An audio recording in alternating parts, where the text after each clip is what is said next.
Yovel years, 7 years, times 7, 49 years, 50th year of Yovel. Yeah. We don't keep Yovel today.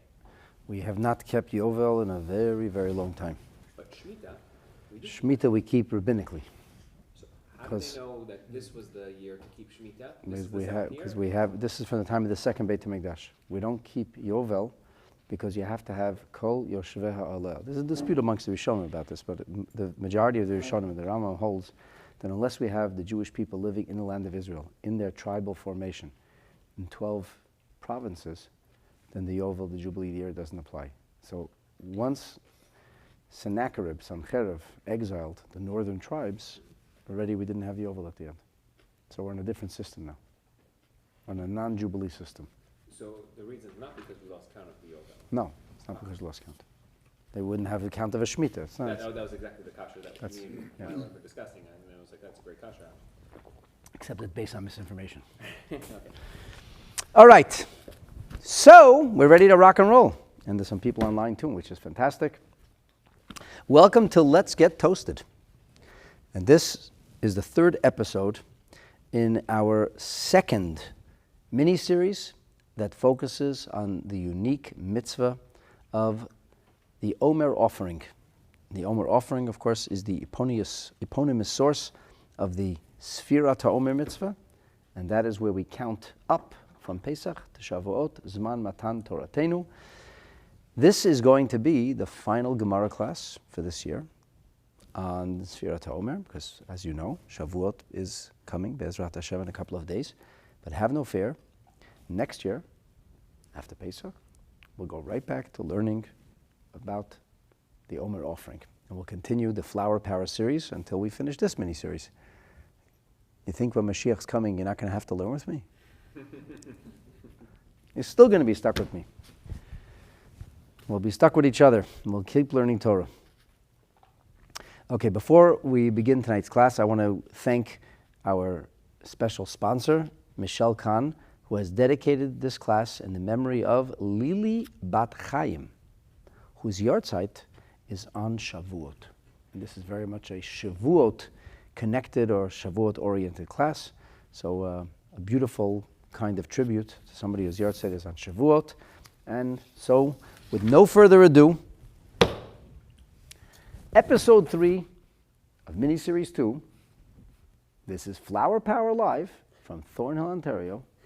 And we are going to get toasted tonight. Lili Bat Chaim.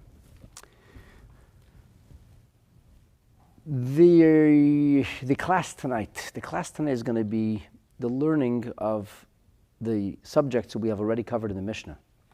And I think you said, didn't we finish the Mishna? Yeah, we finished the Mishna. Now we're starting the Gemara. What is the Gemara? The Gemara is the elucidation of the Mishnah.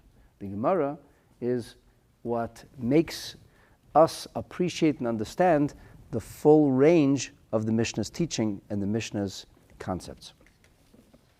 So the Mishnah was found on Daf Samach Vav, Amud Aleph, on page 66, side A.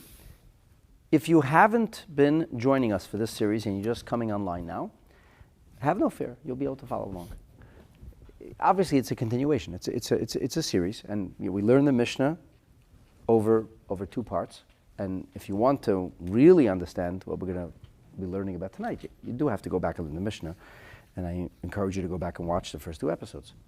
But at any rate, what I just want to tell you as a little preface, that the Mishnah we learned cited a disagreement or a dispute between Rabbi Meir and between the Chachamim. And the dispute was whether the kernels of barley that are artificially dried or made mature or cured so that we are able to then extract the flour from them. Because as we talked about in great detail, when you have fresh grain, which has just matured or just been harvested, it's too moist, it's too soft. And if you crush it, everything gets crushed together. And the flour does not come out in a clean way. And because of this, there were details about how we had to grind the kernels, and why we used a very coarse kind of grinding because we didn't want to actually destroy the husks on the outside. We wanted to simply remove the husks on the outside. We wanted to be able to extract the purest kind of flour possible. We talked about a lot of these things. So the Gemara cited a dispute about the toasting or singeing of those kernels. And the reason, that we had a dispute about this, we didn't really clarify, but let me just tell you what the dispute was. The dispute was that Rabbi Meir said that the barley kernels were first roasted or toasted or singed, choose your verb, and only afterwards were the husks separated from and the stalks separated. That only took place later. But you actually roasted and toasted them when they were still attached to the stalks. Essentially, like you lit the stalks on fire. The stalks basically got scorched, and the barley kernels got toasted. And then you separated it. But the Chachamim said, no, in fact, that's not what happens. We need to beat the stalks in a very, very gentle way, not the way stalks are typically beaten. And we need to separate the kernels from the stalks, and only after we separate the kernels from the stalks, only then is it possible for us to be able to move forward in the process of creating or manufacturing or producing the flour that is going to be used when kneaded with water and then brought as the Korban Omer. This is a little bit of background. Okay. So what our Gemara is now going to do is, Gemara is going to introduce a little more background and depth and understanding into these two different opinions.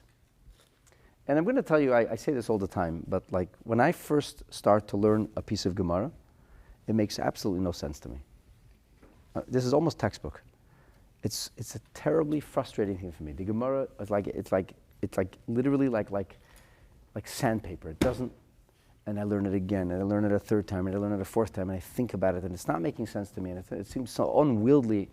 And then when I finally figure it out, it's like a hot knife and butter. It's like the Gemara, like literally, it's like music. It like sings off the page, and that's how you have to learn Gemara. I'm not so smart. To me, it takes a few times to figure it out. Like, some people just they pick it up right away, but that doesn't matter if you pick it up the first time or the 10th time. The bottom line is you got to learn the Gemara. And the good news for all of you is that I spent so many years doing this that although it takes me time, I do eventually figure out the Gemara so I can teach it to you. And even though many of you are missing the background, and you don't have 4 or 5 hours to learn this Gemara, and to chew it over, and to go through all the Mefarshim, and then to select what's going to work for you and not work for you. Good news is I did the work for you. Like the metaphor that I often use, when you have little children, and you want to give them food, the children are not capable of digesting the food. They're first starting to eat solids. So today we have beech nut, and who knows what they put in that things, all that stuff. The really and truly, the smartest thing is to do it by yourself, like to grind the food up. But what sometimes parents do is parents chew the food themselves. They chew the food first, and then they give it to the baby. Now, of course, once you chew food, you can't put it back in the fridge, right? Because then you have your saliva has enzymes, and enzymes already begin the breakdown, or what we're going to call the digestion.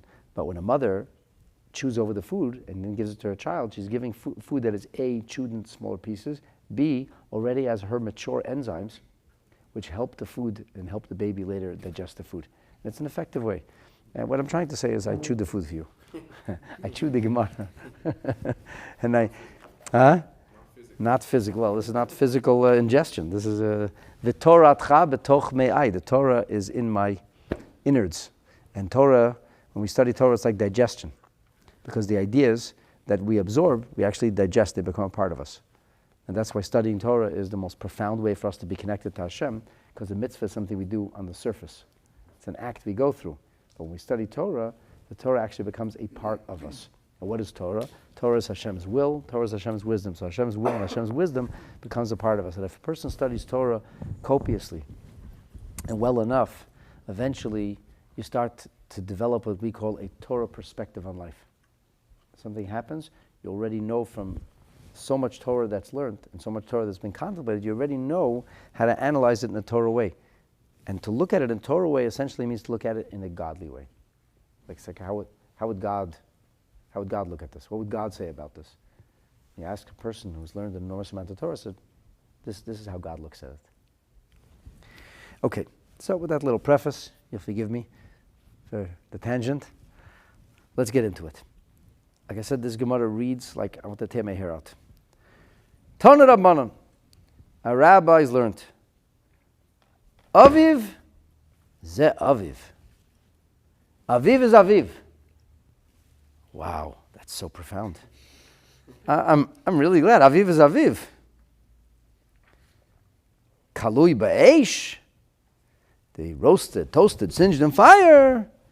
Melamed shahayu Yisrael mahaviv v'neiseh ba'esh. This teaches us that the Jewish people were singeing this with fire.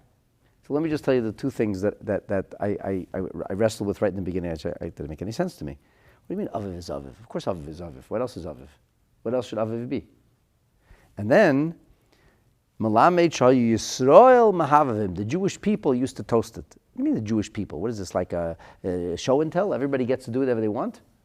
This was in the Beit HaMikdash. Like, this is a service in the Beit HaMikdash. It's not a Yehoyu Yisrael. It's not a thing we take home. Everybody takes home the barley and everybody toasts the barley and singes it and then we bring it as a korban. It's not a personal korban. It's not the korban Pesach. This is the avodah. This is service in the Beit HaMikdash. So these two things drove me crazy. It's okay. We look at Rashi. Great. So on the first thing, Tana Rabbanan, Aviv ze Aviv, Rashi says, Kilomar, what the Gemara is trying to say, because it doesn't sound like, we're not sure what the Gemara is trying to say, what the Gemara is trying to say is, Reshit Katsir, the firstling cutting. The firstling cutting. Aviv means the first cutting. All right. Like, okay. So Aviv is Aviv. I mean, we kind of know that. And the Gemara, like, what else would Aviv be? Everybody knows Aviv is spring. So, okay, so it's the thing that first thing that grows in the spring. Like, what else could it possibly be?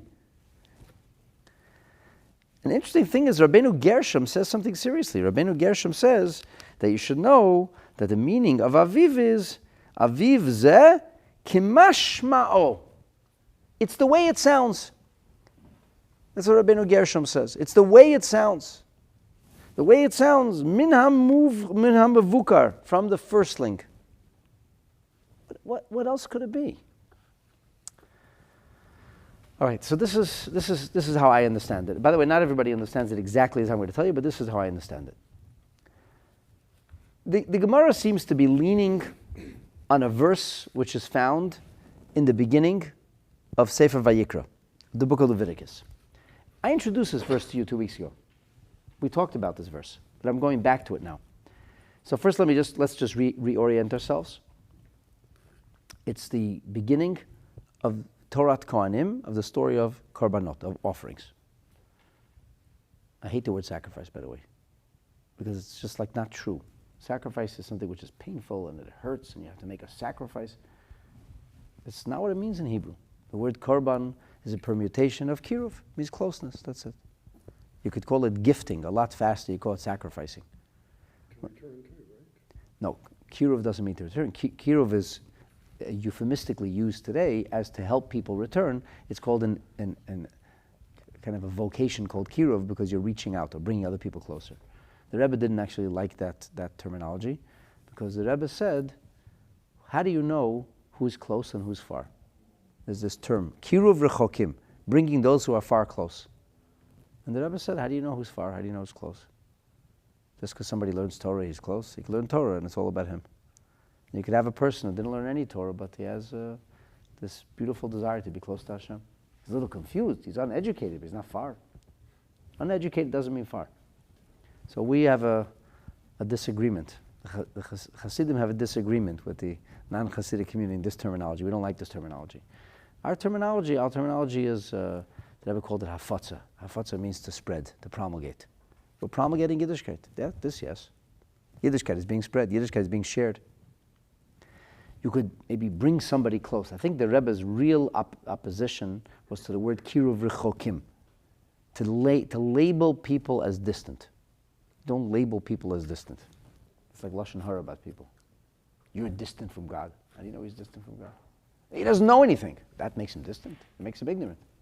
He doesn't know. Teach him, he'll come close. I have to tell you that over the years I've seen some people who know very little and do even less. I've seen them do amazing things for the Jewish people. I've seen them express themselves in remarkable ways with a closeness to Hashem that made me embarrassed. I was ashamed looking at these people, seeing how much they love Hashem. Okay, so they don't know. They don't know. So I have the privilege to teach them. Just since you mentioned that. So we have to be mekarev. We have to bring everything closer. That's the job. You could argue, and this doesn't really have to do it, but it does.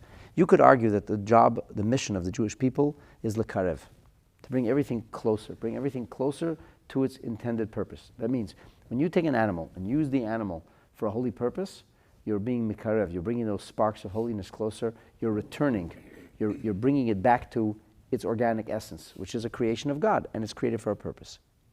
Our job is to bring everything closer to godliness, to bring our world closer to a recognition and an awareness and appreciation of the Creator. People should know about Hashem and talk about Hashem. You're being mekarev. You have to bring non-Jews also close to Hashem. You have to bring everybody close to Hashem. That doesn't mean you have to convert them. You don't have to convert non-Jews. It's not a mitzvah to convert somebody. But it's a mitzvah to tell them about God and bring them closer to Hashem. So we use physical things to try to bring them. You have to be mekarev yourself. You have to bring yourself closer to Hashem. And of course, bring others closer to Hashem. So this is about Korbanot. Korbanot. And it's just like when you bring a gift that's all about the recipient and not about yourself, it's the most powerful way to nurture a relationship. It's a silly example, but imagine a person's celebrating his wife's birthday, and he brings her home a beautiful Miele vacuum cleaner. And she says, "What's this?" She says, "It's your birthday. I wanted to buy you a really nice gift, something useful for you." And she says, "How about some flowers?"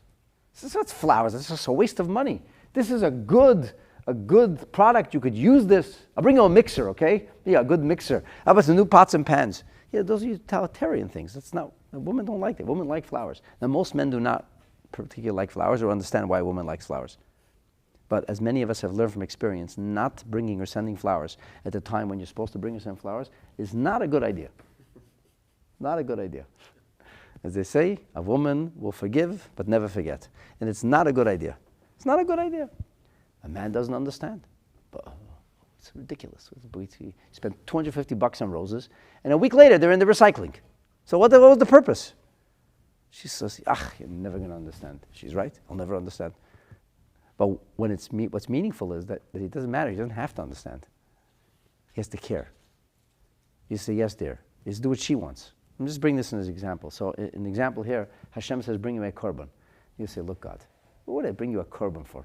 It's just a waste of an animal. You created this animal. Why should I bring the korban?" Michal David's telling me not a woman like flowers. It's a metaphor. It's a parable. You buy your wife a vacuum cleaner, whatever works, maybe a power drill. I don't know. But the point is not, I'm not talking in broad terms. Don't catch me. Look, the rabbi is sexist. He called a woman. That's not the point. It's not whatever. You use your own metaphor. Suit yourself, as they say. The point is, when you want to buy somebody a gift, find out what they like. Find out what they like. If they like chocolate, then buy them chocolate. What if you don't like chocolate? It's not about you. It's actually not about you, right? My wife has this thing. She likes milchik chocolate. She doesn't like parv chocolate. I personally like parv chocolate better, right? But if I'm buying her chocolates, it's not smart to buy parv chocolates because I like that. I should buy her milchik chocolate because that's what she likes, right? And if she'll buy me chocolate, then she'll buy me parv chocolate. That's what I like. That's the idea of a gift. Hashem says, "Bring me a korban." Say, "God, can we have a conversation about this? This is really stupid, okay? I'm going to take a big, gorgeous bull, and he's going to turn into ashes. And this makes you happy? You must be kidding. I'm going to take the bull. I'm going to feed it to the poor people, because you love poor people. Hashem does love poor people. And I'm going to make a beautiful Sefer Torah for you out of the hide. And out of the sinews, I'm going to make we're going to sew the Sefer Torah. And I'm going to use every tiny part of the animal, okay? We're going to make flutes out of the bones so we can play music in the Beis HaMikdash. Isn't that great?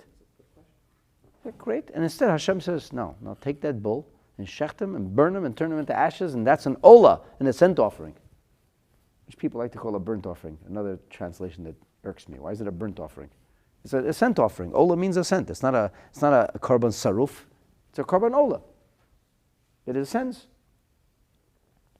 So why does Hashem need anything? You think Hashem needs your kindness? He needs your largesse? He needs your, Hashem doesn't need anything. A God that needs anything is not a God that we're going to worship. So we need the mitzvahs, not Hashem. Hashem gives us the privilege of having a relationship with Him. And the mitzvah that makes the least sense of all to us, or seems most senseless because it defies our human imagination, is a korban. Okay? So why do we do it? Because Hashem said so.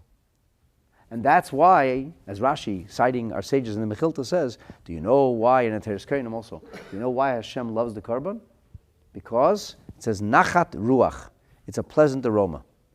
And anybody knows that burning flesh is not a pleasant aroma.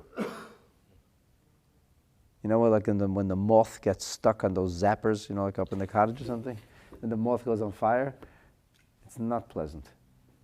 What do you think, the burning birds were pleasant? It's not pleasant. It's not pleasant. So if it's not pleasant, so why does the Torah call it pleasant? Calls it reach nichoach. Reach nichoach, a pleasant aroma. So Rashi says, quoting our sages, nachat ruach lefanai. It's, Hashem says, it's a pleasing spirit. Not as an aroma, but spirit, like nachas. She'amarti, I said, v'naseh ritzoni, and you did what I told you to do. Because the most important part of avodat Hashem is doing what Hashem wants. Now, when people rationalize that, come on, God, let me tell you what you want. Let me tell you how you should be worshipped. Then you're worshiping yourself. You've created God in your own image. That's not appropriate. It's not avodas Hashem. So the Torah talks about a variety of korbanot, meaning offerings, following the word of Hashem. All right. Leviticus, in the beginning, Vayikra, Kapitel Beis, chapter 2, verse 14. You have a question? In your example, because it's a really good shaila, and that's really tearing me up here. If you have one bull, it's all you own, and you want to give a korban, you want to get close to Hashem. Yeah. Is it better to give it as a korban, or is it better to do as you said, feed the poor, make a Sefer Torah, do all these additional mitzvahs? It seems like the latter would be more beneficial, but as Rashi's quoting, it's a pleasing aroma to Hashem as a korban, which... It's a very good shaila, and every single shaila that a yid has depends on a whole variety of variables, and a yid could ask a shaila. But the reality is that the Rebbeinu Shalom knows exactly what animals could be used for. He knows it could be used to feed them for, he knows he can make a Sefer Torah, and he knows about a korban. Right? The Eibishter knows about all these things. And the Eibishter said to us, God said to us, that it's a thing to bring a korban. And the Zohar says about korbanot, that Raza, the korbana, that the mystery, the secret of the korban is ola, it ascends ad Raza the Ein Sof. It penetrates or stirs the deepest mystery of divine consciousness, whatever that means. Because the whole thing is a mystery to us, divinity. So this stirs the deepest level of divinity. And it's the real deal. How does that work? I don't know. So the Torah says like this. The Torah says, it's all about, it says korban. And we're talking about, when it's a meal offering, a grain offering, it's called a korban mincha. It's called an offering, but it's called a mincha. Mincha literally means like a gift or an offering. And there's a big discussion. There's a whole Meir in the Alter Rebbe, Likutei Torah, why are grain offerings referred to as mincha? Not for now, it's a whole separate subject. But in verse 13 it says, V'chol korban minchatcha b'melech timlach. Whenever you bring a grain offering, you must also include salt. Salt has to be included in every single offering.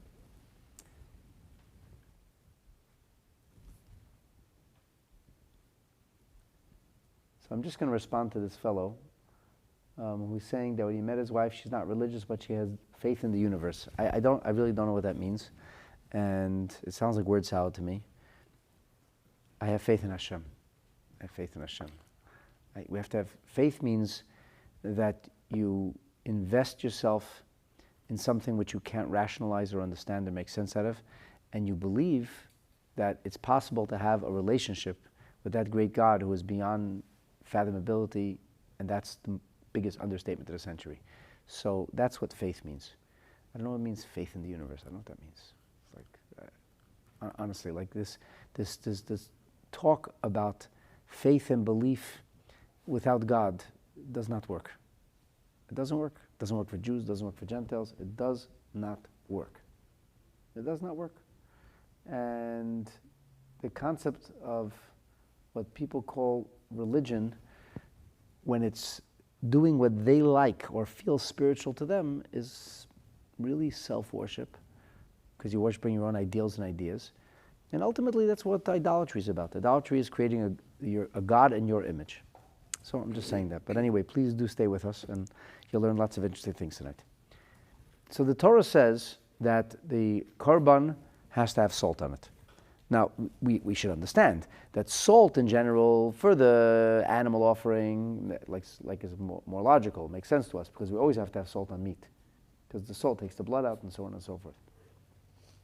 However, why would you put the salt in the grain? What does the grain have to do with salt? But really, it's not about the grain, it's about the salt. Salt represents the inanimate reality. So there's animal offerings, that's from the animal kingdom. There's fowl, F-O-W-L, offerings from birds. Then we have offerings from grain, from vegetation. This would be flour, like the offering we're talking about now. This happens to be from barley, with the exception of the sota meal offering. Everything else is from wheat. We also use olive oil that are mixed into the menachot, with the exception of the sota mincha. That's from vegetation. We use wine, and the wine is made from grapes. Grapes are vegetation. But we also use minerals. Minerals mean the inanimate world. And we use this on a regular basis with salt. And once a year, on the holiday of Sukkot, we use water. This is the range of offerings. So the Torah says that. Then in verse 14, the Torah says like this: Ve'im takriv minchas bikurim. And if you'll bring a firstling offering, Hashem, so it should be aviv. It should be aviv. And it should be kalui ba'esh. It should be aviv, and it should be roasted, toasted, singed in fire. And it should be geres carmel, a coarse grinding, a coarse kind of milling. And takriv eit minchat bikorecha, you should bring close. You see that the verb, the noun is korban. The verb is takriv. You should bring close. You should bring close eit minchat bikorecha. Everybody's following me so far? We're on the same page? Good. So the question, first of all, is what does it mean ve'im? Is ve'im, usually ve'im means an elective. So Rashi right away tells us this one is not an elective. Here, the word im, which has 4 possible meanings, one of them is more like when. This is a when, not an im, not an if. And he says, this is key. Shaharei en zirishut. This is not an elective thing. This is b'minchat ha'omer hakatuv medaber. The verse here is speaking about the offering of the omer. Okay, fine. Shehi chova. This is obligatory. It's not an option. If you want, you bring it. No, it's obligatory. Now, the next thing that we have to understand is, it says minchat bikurim. Minchat bikurim. So Rashi transcribes the words minchat bikurim, and he says, what is the meaning of minchat bikurim? He says, this is talking about the minchat ha'omer. This is talking about the offering in the Omer chalice. And he says something very interesting. Because shehi ba'a aviv. Because it comes aviv. What does aviv mean? Even in modern Hebrew, what does aviv mean? Spring. Because it comes in the spring. Comes in the spring. B'sha'at bishul hatvua. When the grain reaches its maturation. Now the word bishul in Hebrew usually means to cook.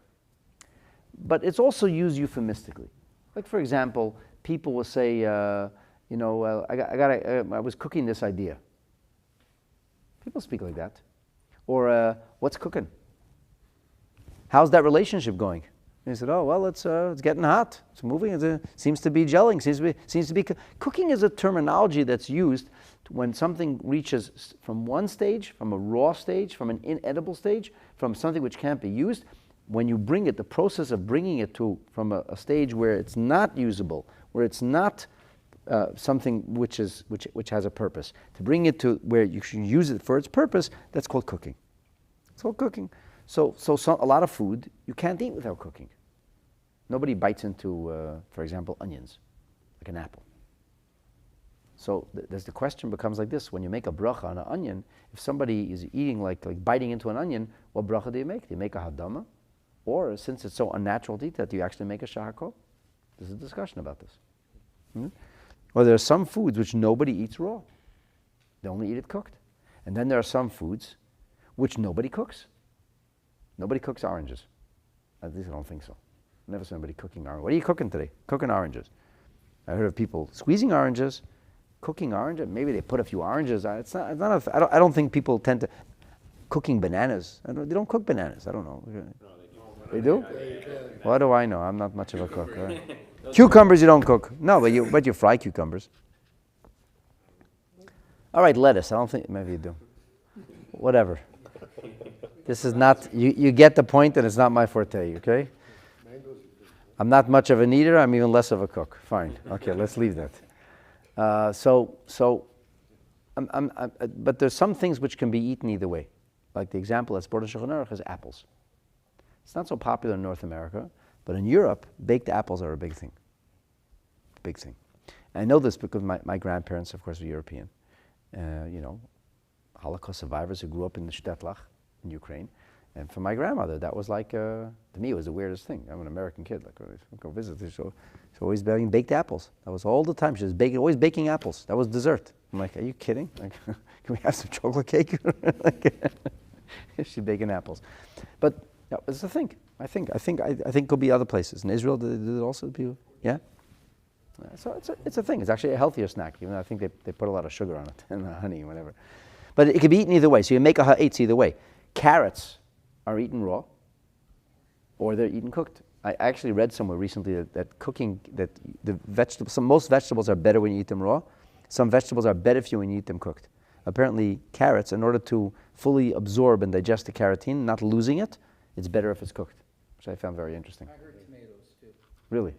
Yeah, could be. Michal David saying tzimis, but I think the problem with tzimis is that most people make sweet tzimis and there's so much sugar and honey that whatever value in the carrots is gone. All right, fine. My point is the word bishul in Hebrew, and this is where, I don't know if this works in modern Hebrew, but in Torah Hebrew, the word bishul means there's a process. Yeah? Okay. So when you see grain, when grain starts, when like even let's say fruits or vegetable, maybe not vegetables, but this guy whose name is Gift from Above says he eats raw onions. Good for you. You eat them too. Oh, you're in good company. You're a lot of people eating raw onions. I never saw anybody bite into an onion like an apple, though. Cut it up. Oh, cut it up. That's something else. Yeah, in the salad. Yeah. You eat raw garlic too, right? I'm getting hungry here already. Let's focus on. I mean, it's all good, but like. Don't get too close to his breast. So when grain first grows, let's say the winter is coming to an end, and the grain grows. Now, I actually shared this a few weeks ago in Shul when we were reading Parshat Bo. It's very interesting that in Egypt, because of the nature of the Nile and the nature of the milder winter, that in Egypt, in the time of Moshe Rabbeinu, and in today's day and age also, ChatGPT says it lines up, that barley is already ripe in February. In late February, the barley is ripe. But the wheat takes time. Torah says wheat takes time. That's more like in May. In Israel, it's a little bit slower, because Israel doesn't have that massive system of the Nile Delta, the irrigation. So in Israel, where the process of the rainy season and everything goes by rains, what happens is that the barley is only ripe. It ripens in the early spring, which is usually in the Gregorian calendar around April. That's the month of Nisan. And of course, Nisan has to be kind of engineered so that it comes in the spring, because the nature of the lunar calendar is we're missing 11 days and so on and so forth. The term ripe in Hebrew is like the term cooked. It's like in English, you can eat a raw vegetables, could mean uncooked, or the grain could be raw, meaning it's not ready. Like when a person is raw, their emotions are too raw, they're too young, they're too raw. The person came out of school, they're trained, but they're still raw. And then we say, oh, this person is ripe. They're ripe to get married. They're ripe to start working. They're ripe to take on responsibility. That process to get from where you're raw to ripe, in Hebrew is called bishul. And it's not only cooking. Cooking is one way of doing that. It's one form, what we call cooking in English. So, bisha'at bishul hatvua means when the grain ripens. That's what Rashi says. So how do you know that that's from barley? Maybe this korban is supposed to be from wheat, and maybe you're supposed to wait another few weeks. How do you know? And the answer is because Nemar kan aviv, here it says the word aviv. Nemar lahalan, it says earlier, ki hasaora aviv, because the barley was ripe. Take a look, what is this? This is Parshat Va'era. This is the plague of hail. That it says that there was a hailstorm, terrible hailstorm.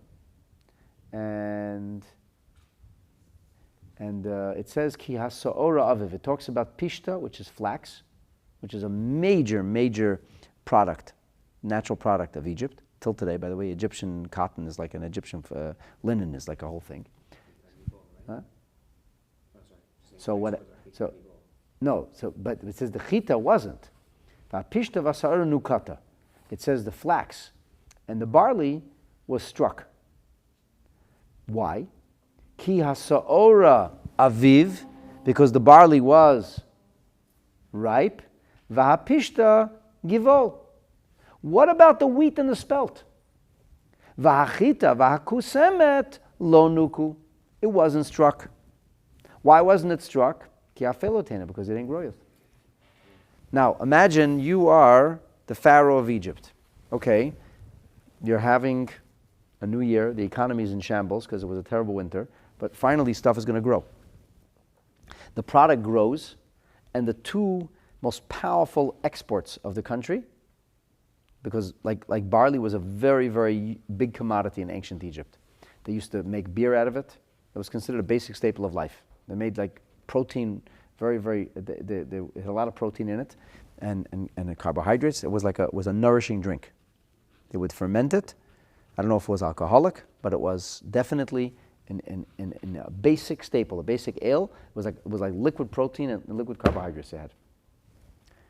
And by the way, they found wheat in a pyramid. This is in the middle of World War II. There was a U.S. airman who was absconded to the British Air Force. And when they fought Rommel, Yamach Shemo, and they routed the Germans, so this U.S. airman found in one of the pyramids, he found a jug filled with kernels, wheat kernels. He was a farmer from Arkansas. So he sent a bunch of the kernels to his father, who was a farmer back in Arkansas, or Oklahoma. And his father planted it. And the kernels were like at least 2.5 times as big as anything he'd ever seen before when they grew. You imagine? Literally 3,000-year-old kernels, and they grew. And he won the state fair, the blue ribbon. He was the blue ribbon product. And they for a while, I don't know what happened, but for a while it was very popular. In the 1950s, it was called King Tut's wheat, King Tut's flour. And it had a very, very high protein content. Very low in gluten, very high in protein. Very interesting, which is it's actually what the Gemara talks about.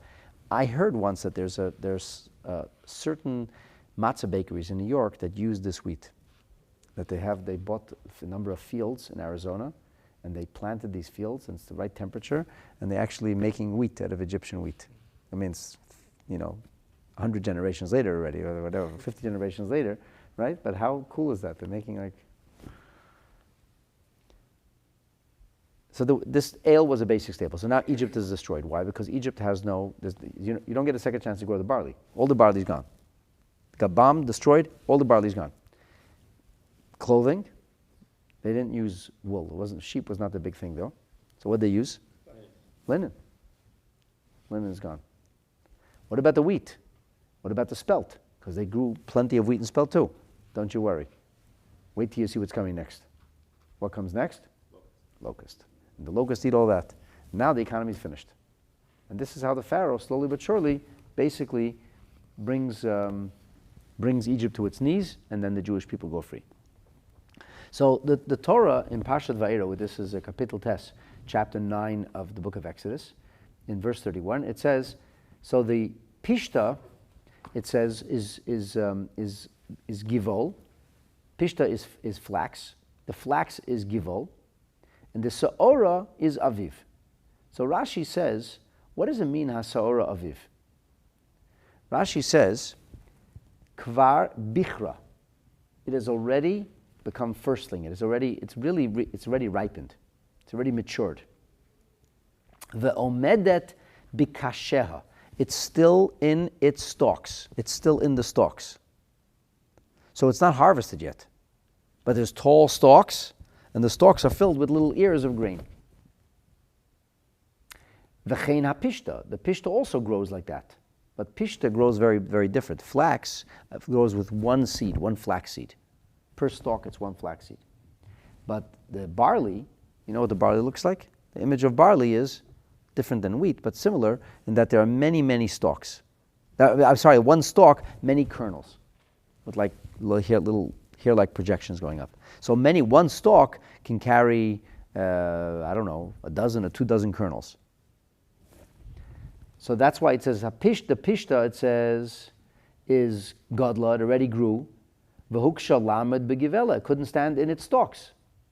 So the Sa'ora is Aviv, and Rashi says, what does Aviv mean? Amda bi'ibeha. The word Aviv, he says, comes from the terminology, Amda, it's standing bi'ibeha, in its grain husk. So the grain is in the husk. The grain is in the stalk, meaning the grain is still on the stalk. So now the question is, what does the word Aviv mean? We basically have two words in Hebrew that it could mean. It could mean the first thing Rashi says over here in Parshat Vayikra when he says Hasa'ora Aviv means that it's Ba Aviv B'Shas Bishal Hatvur, talks about the maturation. But in Parshat Va'era, Rashi says Bichra va'omedet b'kasheha, and he says Amda bi'ibeha, it's in its stalks. So is this a contradiction between the two Rashis? I don't think that makes sense to say. I didn't see this anywhere, but I don't think it makes sense to say, especially because Rashi cross-references Leviticus 2:14 with Exodus 9:31. Rashi cross-references them. So therefore, what is the meaning of the word? This is what Rashi is telling us. This first teaching follows the methodology, the opinion of Rabbi Meir. What did Rabbi Meir say? When do you singe the barley? When it's on the stalk. And what do the Chachamim say? Take it off the stalk. So now go back to the Gemara, and this is when it all came together for me. Tanu Rabbanan, Aviv. What does it mean, Aviv? Ze Aviv. Aviv means Aviv. Says Rashi, what does that mean? Kiloma Reshit Katsir. It's the first thing cut. You can't say it's still in the stalk. If it's still, you don't light it up when it's still on the stalk. Then you burn the whole field down. You gotta cut it off. Oh, you gotta cut it off. But how does that work? Aviv means that it's reached a point of maturation. And the Torah says, Aviv koli beish. Aviv, when it's Aviv, you fire it up. You toast it, you roast it. Singe it when it's Aviv. 1 second, but Aviv means it's attached to the ground. That's right, Rashi. That's what he says here. It's lamed begivaleh. It's still it's on its actual stalk. It's bikasheh. It's in its husk. Ibeha, he says, is bi'ibeha nachal. That's Lashon Ibeha nachal is talking about stalks over there. So what's the pshat? Now it's interesting because Rabbi Avram ibn Ezra has he breaks down the etymology of the word Aviv differently. The Ibn Ezra says Aviv is called because it's the first. And therefore, it's Migzerat Av. It's like father.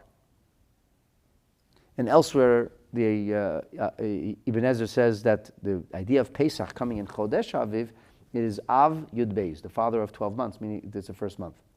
That's what the Ibn Ezra says, I think, in Devarim, when it says you have to celebrate B'Chodesh Aviv. So the Ibn Ezra is consistent. He says the word Aviv comes from the term father.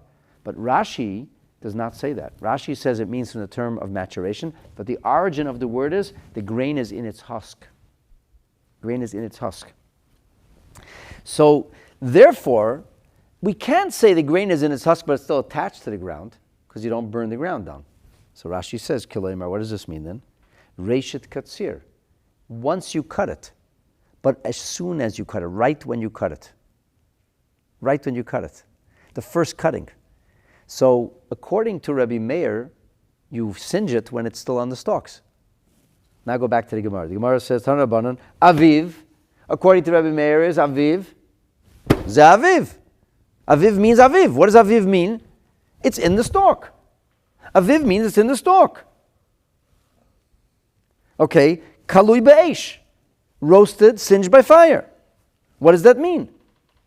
He's Melamed Shayu Yisrael Mahav V'Noisa Be'esh. It must be that the Jewish people were singeing it by fire. And why? To fulfill the mitzvah of toasted. They said, we have to get this toasted. Let's get toasted. Now, these are the words Divrei Rabbi Meir. So Rabbi Meir reads the verse literally. He says, Aviv means in the stalk.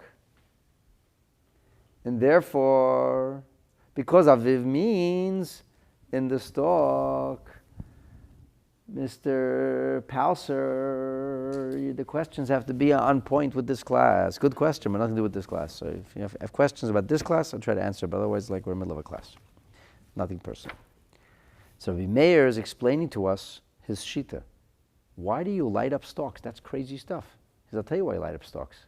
Because we're lighting up the stalks because that's what the pasuk says. That's what the verse says. He follows the verse in a literal way, in a non-euphemistic way. Aviv is Aviv. Kalui ba'esh. Kalui ba'esh. That's what it is. Aviv is Aviv. Kalui ba'esh is Kalui ba'esh. That's what it means. That's what it means. That's what Meir says. The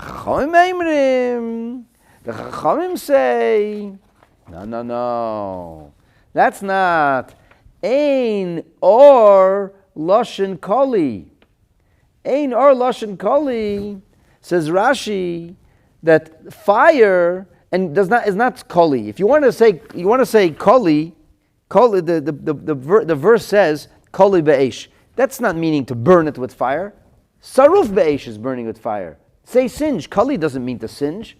Einar kolu be'esh, ela ayadei davar acher. It means, kalui means toasted. Let's get toasted, of course, but you don't toast it with fire. You toast it with a toaster. You have to use something to make it get toasted. And that's dvarim acherim. That's why we have a pipe or a receptacle with holes in it, a sieve with holes in it. Hu amahava v'neisei.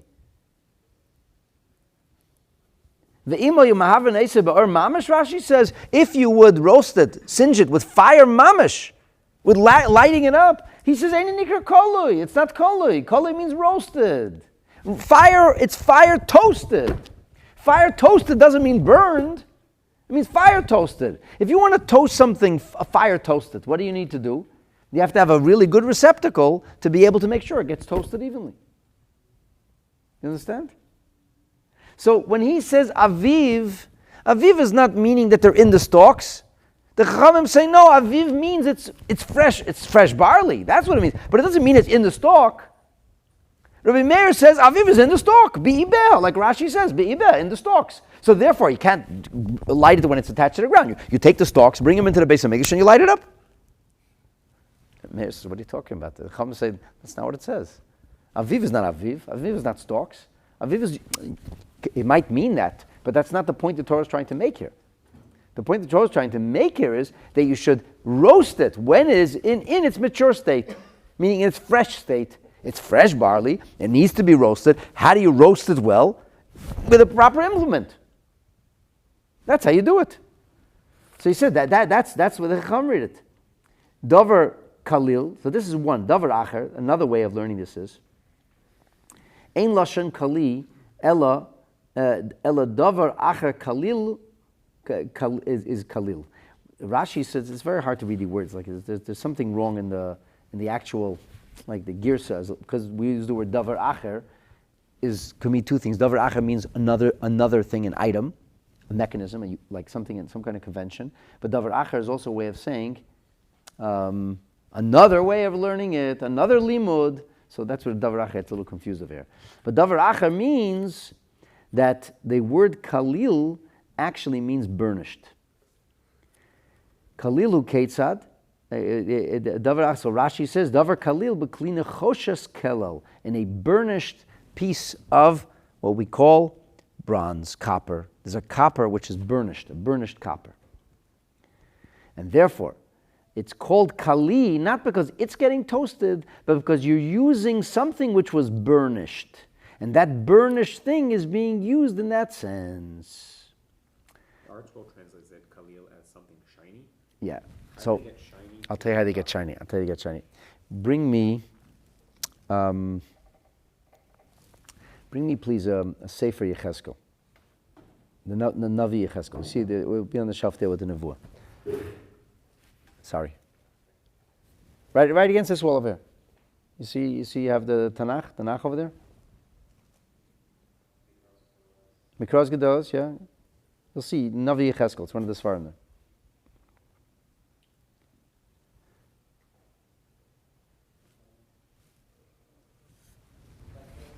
Yes. So, this is really fascinating because we're on this whole etymology journey, right? Okay, this is with Pirush Barbanel. And that's I went with the regular Makaros Gedolos, the regular which has the Mefarshim.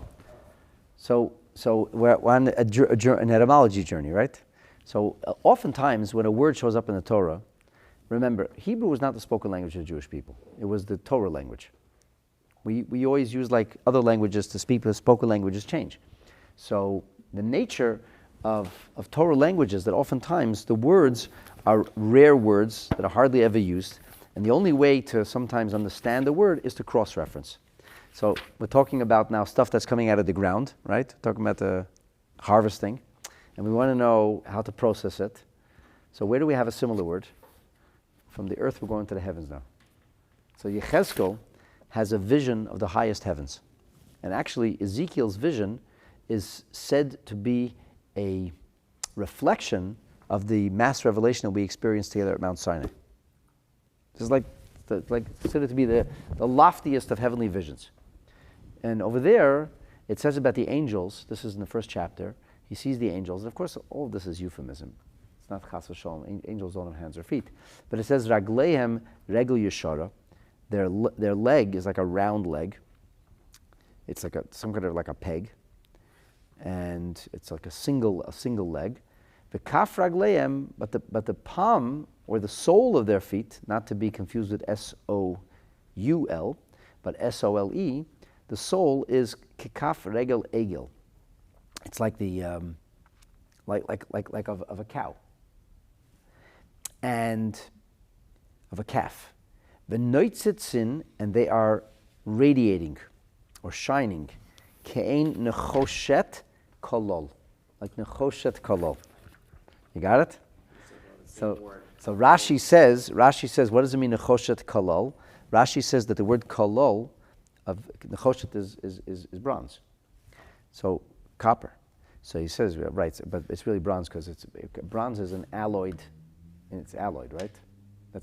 I think that's when they make bronze. They mix copper with something else. Right.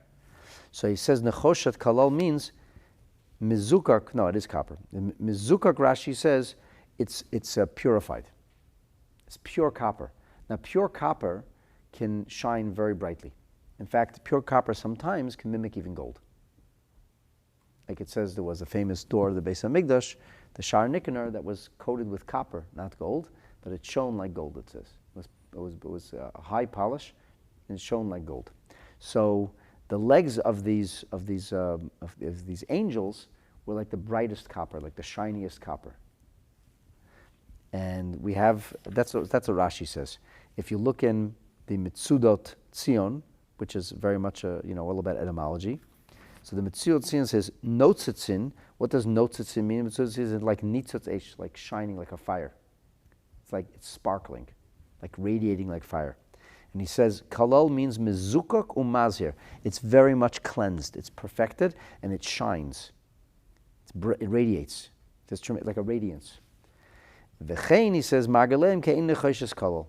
We have a pasuk in Daniel, he says, which is similar to this. And you find that Radak says something similar. Radak says, Pisrono nechoshet mimorot, which I think means purified nechoshet, or shiny, or burnished nechoshet. So basically, the second language of the Gemara here is saying, what does kli eish mean? Koli be'esh means that it has to be roasted by virtue of what we're going to call something which is burnished. Toasted with a burnished vessel. Something which is already burnished by fire. So it's like something which is burnished by fire is going to be used to toast the grain.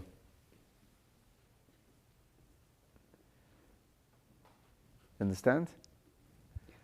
So this is very interesting. This is a totally, we have a literal reading. Rabbi Meir takes a literal reading of the verse, and the Rabbanan take a non-literal reading of the verse. Now, why does it say that Yisrael, that the Jewish people were getting involved with the roasting of the grain? That's the language. So the Gemara uses that language, right? It's a very funny language. It says Shahayu Yisrael Mahavavin. So there's a sefer called Zoisli Yitzchak, and in the sefer Zoisli Yitzchak, he says something fascinating. He says, we know that when the Kohanim would go to cut the barley, thousands of people used to attend. And he said the Jewish people used to get so excited that everybody wanted to participate. How would the Kohanim go to cut the barley? They don't have land. There was Beis HaMikdash land. We talked about that. It was special land purchased. It was made. That was why it's not obligated in the tithes. Remember, so the Jewish people would come. It was done with great pomp and circumstance. We read about it in Megillat Ruth when Ruth and Naomi come. This just when they're cutting in Beit Lechem, they're cutting the Omer. So people used to actually grab it, take it from the Kohanim. Everybody wanted to participate. Then comes the question, if that's true, then why doesn't the Mishna say it? Why doesn't it say it why does it only say it in the Gemara? It should say it l'chayre, in that case, in the Mishnah. And I saw there's a beautiful answer that's given, that this would only be permitted to be done by a regular Israelite on the weekdays. But we know that we cut the Omer even on Shabbat. And this is part of the mitzvah. We did this on Shabbat. So it couldn't be done. The Mishnah has to talk about the language which covers every possibility. So the Mishnah doesn't mention, but the Brisa, the Gemara is bringing a Brisa, the Brisa includes different kinds of possibilities. And because the Brisa includes different possibilities, it's giving you a sense. Now this has a lot to do with what I talked about last week, how the process here is part of it's part of it. This is a representation of the refinement that we're supposed to be going through ourselves during this period of time. That's what this is all about. Right? So everybody's firing it up. And therefore this ultimately becomes the machlokes. Did everybody do this? Did only the Kohanim do it? Did it get done actually in the Beis HaMikdash? Or was it only done in the Beis HaMikdash when it was Shabbat? Now, the interesting thing is that according to the Chachamim, the Rabbanan, it couldn't be done by Yisrael. Only Rabbi Meir would say that. Because according to the Chachamim, they didn't toast it until it was actually separated. And the separation took place in the Azara, in the courtyard of the Beis HaMikdash. So according to Rabbi Meir, it could be Kol Yisrael. This was the thing everybody got involved with. But according to the Chachamim, only the Kohanim would be doing this. And I'll finish with this. I'll finish with this. There's I think, by the way, that last thing I told you, I think that's from Rabbi Menachem Zemba, I think. It's in a sefer called Guri Ar Yehuda. I think that's where he speaks about that.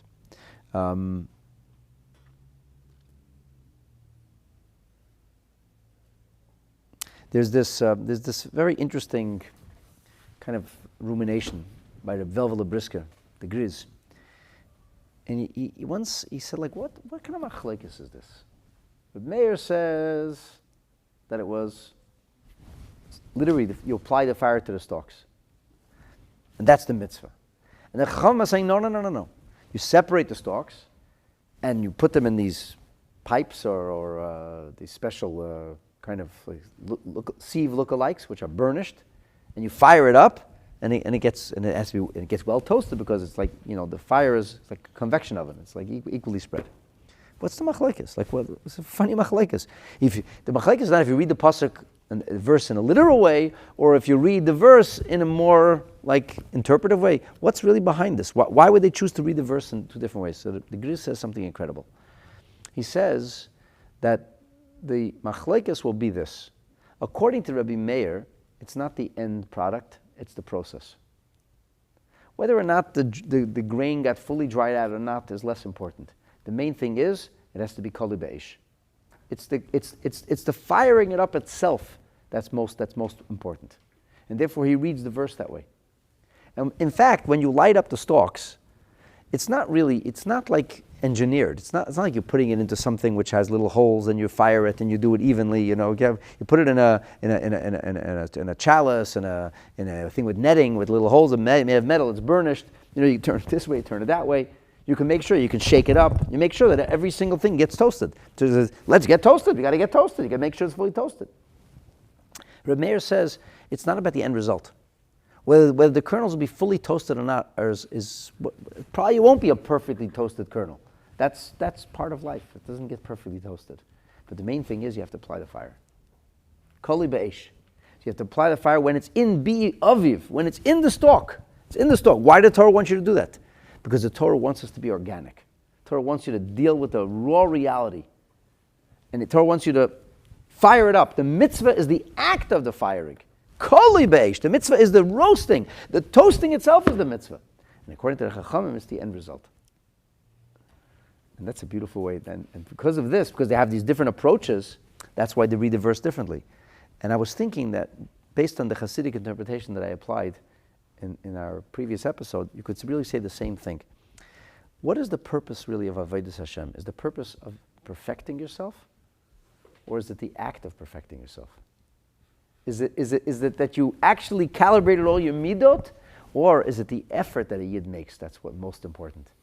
Reb Meir, who we say was so brilliant that the Chacham couldn't even understand it, but he was Meir Einei Chachamim. Reb Meir, he said it's the act of holiness. It's the effort. The main thing is the effort. And the Chacham said, no, we have to have a finished product. That's what we're looking for. There's a beautiful story that's told that the Sefer Lekutei Torah, which is Torah Lekutei Torah, is a foundational book of Maimarim. It's the seminal book of Maimarim of the Alter Rebbe. All of Hasidus is really built on those Maimarim. And there were printing mistakes. So about the turn of the last century, there was a very wealthy Jew, very wealthy Chassid, who paid for a retypesetting of Lekutei Torah. And they fixed, 1,000 mistakes, something like a crazy amount of mistakes got fixed. And he brought it to Lubavitch. And the Rebbe Rashab was extremely happy that there was all these, it was made easier to learn and so on and so forth. And there was a Chassid, who was a tremendous Torah genius, and an amazing Chassid. He was a Rav of Chernigiv. His name was Reb David Tzvi Chernigiver, or Reb Hershel Chernigiver, they used to call him. So Reb Hershel Chernigiver was not happy. Everybody's happy. The Rebbe told the story. And the Rebbe is happy. And Hershel Chernigiver is not happy. Hershel Chernigiver was the kind of person who was humility. He was such a Torah genius. Chernigiv was a very muddy place. From late March until about June, the streets were full of mud. Because there was so much, there was no paved streets, right? There was winter, very heavy winter. And then till it got really dried out. So Hershel used to say, you know why it's such a muddy place, Chernigiv? When Hashem created the world, so the Malachim looked into the future and they saw one day Hershel is going to be the Rav over here. And the Malachim said, Feh! Hershel's the Rav! And everybody spat at the city. And he said, it's still... This gives you an example who this person was. So they said to Reb Hershel, what's wrong? What are you so unhappy about? And you want to say that Ebba's happy, it's good. I said, no, but clearly you're agitated. He said, look, when a person learns a mimer, if he learns the mimer right, he's going to catch a printing mistake. He's going to say, but you don't just go say it's a mistake. Maybe I'm the mistake. How do you know So a person toils and he works at the mimer until he figures it out, until he comes to the conclusion, this must be a mistake. It must be, and then you figure out what the proper was, the wrong letter was used, a printing mistake. He said, now it's like easy, just like breeze through the mimer. He says, you breeze through the mimer. He says, you may be finishing the mimer faster, but the process, he says, the process is gone. The process. He says, it's all about the process of, the main thing is not to master the Chassidus, it's the learning of the Chassidus that counts. This is like a similar kind of mashal. This is what we're talking about over here. So this explains, this is the opening volley in the explanation of the Mishna. Remember we had a machlekes, Rabbi Meir, and the Rabbanon. We talked a lot about this. If you're just joining us for the first class, please go back and watch those earlier classes because it really pulls it together. And, it's a beautiful thing because we're learning this on a very technical, we're learning Gemara, but there's tremendous lessons in Avodas Hashem, right? It's so warm and spiritual and Hasidish, and what we're talking about is grinding barley to bring an offering. But this is the beauty of Torah, and of course that Hasidus illuminates every part of Torah. When you learn Hasidus, all of Torah is more luminous and glows with a different light. So Baruch Hashem. Anyway, that will conclude our class for tonight. Since, as I said, this is the final class before Shavuos, I wish all of our online viewers and everybody here, Kabbalah Satira, B'simcha, Ubepnimius. Hashem should help us that we should merit to receive the Torah in a state of joy and in a state of sincerity and inwardness. This is how the Rabbi used to bless Yidden before Shavuos. And we should be Zeicha, we should merit to Meretz Hashem that not only we should re-receive the Torah, because of course when you read the Aseret HaDibros, you're re-receiving the Torah for the 3,337th time, but that this year we should have the privilege of the Torah Chadasha that Yeshayahu Navi talks about. Torah Chadasha Me'iti Teitzi, Hashem promises a new Torah is going to be coming. And all the Torah we learned until now is going to be like nothing compared to the Torah we're going to learn when Mashiach comes. We should merit Emetz Hashem to learn that Torah. B'mheira u'biyameinu speedily, and in our days, amen. And again, a big Yasher Koyach.